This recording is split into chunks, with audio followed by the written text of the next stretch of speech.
नमस्ते। मैं डॉक्टर वनिता त्र्यंबक पवार, सहायक प्राध्यापिका, स्वर्गीय अन्ना साहेब आर.डी. देवरे, कला एवं विज्ञान महाविद्यालय मस्दी, हिंदी विभाग की ओर से आप सभी छात्र छात्राओं का हार्दिक स्वागत करती हूँ। आपके सामने तृतीय वर्ष साहित्य के लिए निर्धारित बीएससी हिंदी पाठ्यक्रम के अंतर्गत विशेष विदा यात्रा साहित्य इसकी जानकारी पेश करती हूँ। साहित्य की अलग अलग विधाएं होती हैं, जैसे कहानी, उपन्यास, नाटक, एकांकी, निबंध, रेखाचित्र, आत्मकथा, रिपोर्ताज। वैसे आपको इकाई क्रमांक 1 के अंतर्गत यात्रा साहित्य विधा का सैद्धांतिक विवेचन इसका अध्ययन करना है। इसके पहले आपको यात्रा साहित्य विधा का अर्थ मालूम होना चाहिए। अनादिकाल से मनुष्य यायावर रहा है। यायावर का मतलब यात्री। प्रकृति का उन्मुक्त सौंदर्य उसको आकर्षित करता है। मनुष्य के आंतरिक एवं बाह्य विकास के साथ यात्रा का घनिष्ठ एवं अटूट संबंध रहा है। इसी आधार पर यात्रा शब्द की निर्मिति हुई है। तो यात्रा शब्द की उत्पत्ति या धातु में स्ट्रन प्रत्यय लगाकर यात्रा शब्द बना है। व्याकरण के अनुसार यह स्त्रीलिंगी शब्द है। गमन, प्रस्थान आदि अर्थों में इस शब्द का प्रयोग होता है। इस प्रकार यात्रा शब्द का अर्थ है एक स्थान से दूसरे स्थान तक जाना। हिंदी में यात्रा के लिए गमन, प्रयाण, सफर आदि अनेक शब्दों का प्रयोग होता है। अनेक भारतीय भाषाओं में प्रयुक्त यात्रा संबंधी शब्दावली में संस्कृत में यात्रा को यात्रा ही कहा जाता है, गुजराती में यात्रा, हिंदी में यात्रा, बंगला में यात्रा सफर गमन, तमिल में प्रयाणाम, मराठी में प्रवास और उर्दू में सफर और मलयालम में यात्रा। ऐसे यात्रा शब्द के लिए अलग अलग भाषाओं में अलग अलग शब्द प्रयोग किया जाता है। यात्री के लिए हिंदी में घुमक्कड़, यायावर आदि शब्दों का प्रयोग किया जाता है। घुमक्कड़ शब्द का कोशगत अर्थ है बहुत घूमने वाला। यायावर शब्द वह जो एक जगह टिककर न रहता हो अर्थ में प्रयुक्त होता है। बृहत हिंदी कोश में इसका अर्थ है जाने की क्रिया।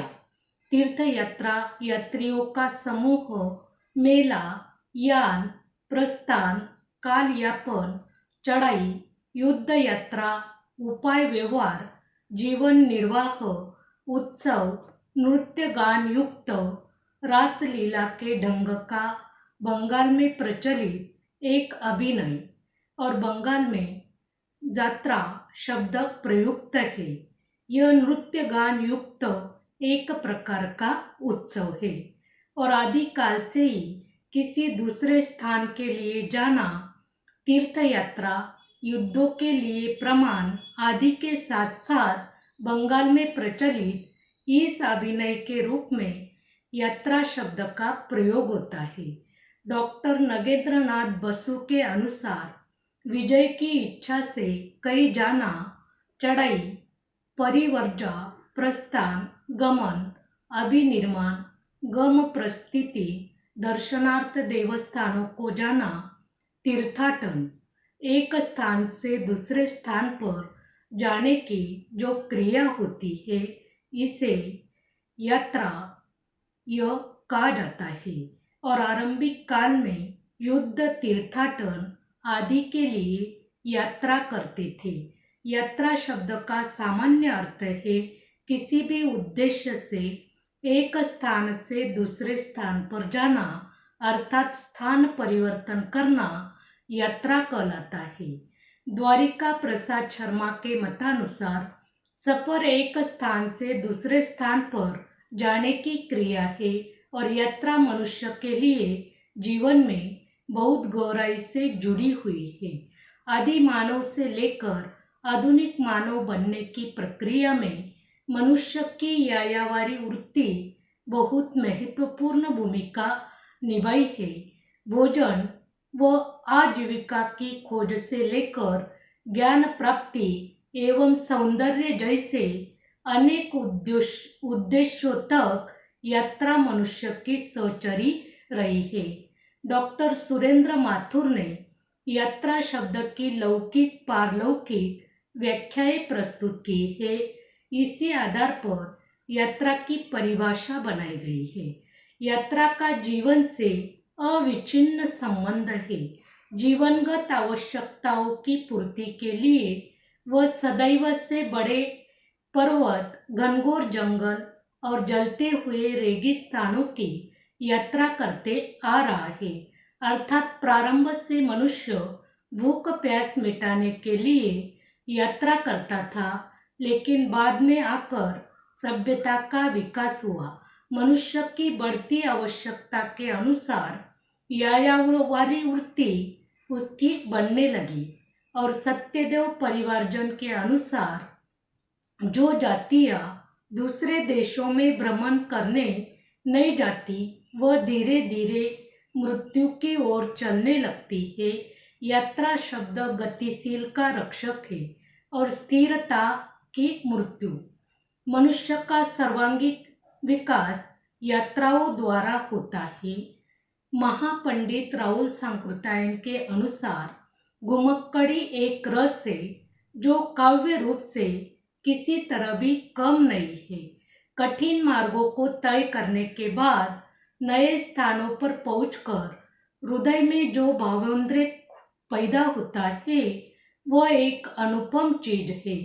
कविता के रस से हम उसकी तुलना कर सकते हैं और यदि कोई ब्रह्मा पर विश्वास रखता हो तो वह उसे ब्रह्म समझेगा।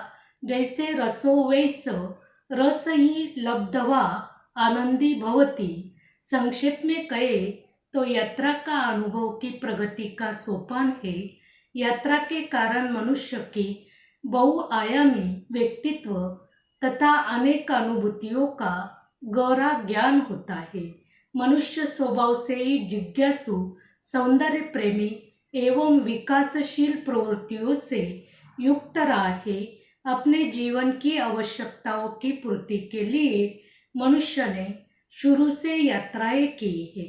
यात्रा के साधन चाहे कुछ भी रहे या हो, भ्रमण की प्रवृत्ति के द्वारा मनुष्य सामाजिक विकास तथा मनुष्य की आत्मीय उन्नति होती है। यात्रा से ही मनुष्य का विकास होता है। इस तरह प्रथम इकाई के अंतर्गत आज हमने यात्रा शब्द का अर्थ तथा उसकी परिभाषा, इसकी जानकारी प्राप्त की। इसके बारे में अगर आपके मन में कुछ सवाल या फिर कुछ सुझाव हो तो कमेंट बॉक्स में जरूर डालिए। धन्यवाद।